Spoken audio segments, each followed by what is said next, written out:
సరిగ్గా ఆ సమయంలో ఆయనకు ఒక అద్భుతమైన ప్రశ్న స్ఫురించింది. ఆయన చివ్వాలన లేచి తన మిత్రుడితో, మిత్రమా, 19 రోజులుగా నీవు అనంగరాగను ఓడించలేకుండా ఉన్నావు. రేపు నేనే ఆమెను ప్రశ్నిస్తాను. ఆ ప్రశ్నకు ఆమె సమాధానం చెప్పలేకపోతే రేపే ఓడిపోతుంది.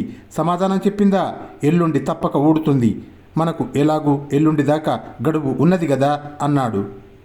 మర్నాడు ఉదయం అనంగరాగ రాగానే సూర్యకాంత మహారాజు ఆమెను ఒక ప్రశ్న వేశాడు. ఆ ప్రశ్న వినగానే అనంగరాగ ఆయనను ఆలింగనం చేసుకొని, ఈ ప్రశ్న ఇంతకాలం ఎందుకు వేశారు కారు? మీరు నన్ను గెలవరేమో అని నా ప్రాణం తహతహలాడిపోయింది కదా అన్నది. రాజు నిర్ఘాంతపోయి, నీకు నిజంగా అంత ఓడిపోవాలని ఉంటే మా ప్రశ్నలకు సమాధానం చెప్పకుండా మానకపోయావా అన్నాడు. మహారాజా, స్త్రీ హృదయం మీరు ఎరగరు. అది తాను ప్రేమించిన వ్యక్తినే పీడించి ఆనందిస్తుంది అన్నది అనంగరాగ. తర్వాత ఆమెను వివాహమాడి రాజు తన నగరానికి తిరిగి వెళ్ళి సుఖంగా కాపురం చేశాడు. మంత్రులందరూ తమ రాజు ఇన్నాళ్లకు ఒక ఇంటివాడైనందుకు పరమానందం చెందారు. బేతాళుడు ఈ కథ చెప్పి, రాజా, రాజు ఆమెను ఏ ప్రశ్నతో ఓడించాడు?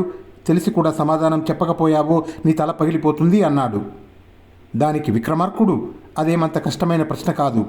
నిన్ను నేను ఏ ప్రశ్న వేస్తే నీవు సమాధానం చెప్పలేకపోతావు అని రాజు అనంగరాగను అడిగి ఉండాలి. సమాధానం చెప్పదా ఓడిపోతుంది. సమాధానం చెప్పిందా ఆమె చెప్పిన ప్రశ్ననే మర్నాడు రాజు ఆమెను వేస్తాడు. అప్పుడు నమ్మకంగా ఓడిపోతుంది అన్నాడు.